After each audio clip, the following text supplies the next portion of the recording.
Hollywood cinema വ്യവസായ തലസ്ഥാനമായ loss ആഞ്ചൽസിലെ കാട്ടുതീയിൽപ്പെട്ട് ദുരിതമനുഭവിക്കുന്നവരെ സഹായിച്ച് നടി ആഞ്ചലീന ജോളി. ലോസ് ആഞ്ചൽസിൽ നിന്നും വീടൊഴിയാൻ നിർബന്ധിതരായ സുഹൃത്തുക്കൾക്കായി അവർ സ്വന്തം വീട് തുറന്നുകൊടുത്തു.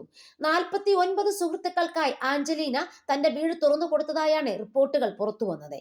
കൂടാതെ നടിയും അവരുടെ 16-കാരനായ മകൻ നോക്സും ചേർന്ന് ദുരിതബാധിതരെ സഹായിക്കുന്നതിനാവശ്യമായ ഭക്ഷണവും വെള്ളവും വാങ്ങുന്നതിന്റെ ചിത്രങ്ങളും നേരത്തെ പുറത്തു വന്നിരുന്നു. കാട്ടുതീ ദുരന്തത്തിൽപ്പെട്ട് 11 പേർക്ക് ജീവൻ നഷ്ടമായതാണ് അവസാനം പുറത്തുവന്ന റിപ്പോർട്ടുകൾ. നൂറുകണക്കിന് ആളുകൾക്ക് പൊള്ളലേറ്റു. ഹോളിവുഡ് നടീനടന്മാരുടെ വീടുകളടക്കം 10,000-ലേറെ കെട്ടിടങ്ങൾ കത്തി നശിച്ചു. ഹോളിവുഡ് ഹിൽസിലെയും സ്റ്റുഡിയോ സിറ്റിയിലെയും തീ കെടുത്താൻ വിമാനമാർഗം വെള്ളം തളിക്കുകയാണ്. അപ്പാർട്ട്മെന്റുകൾ, സ്കൂളുകൾ, വാഹനങ്ങൾ, വ്യാപാര വ്യവസായ കേന്ദ്രങ്ങൾ എന്നിവയെല്ലാം അഗ്നിക്കിരയായി പോയി. പസഫിക് പാലിസേഡ്സ് തീരത്ത് നിന്ന് പസഡേന വരെയാണ് തീ വ്യാപിച്ചിരിക്കുന്നത്.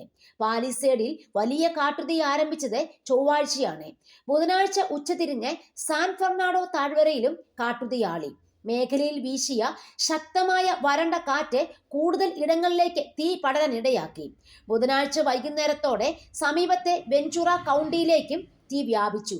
വ്യാഴാഴ്ച വൈകിട്ടോടെ വെസ്റ്റ് ഹില്ല് സമീപത്തേക്കും തീ എത്തി.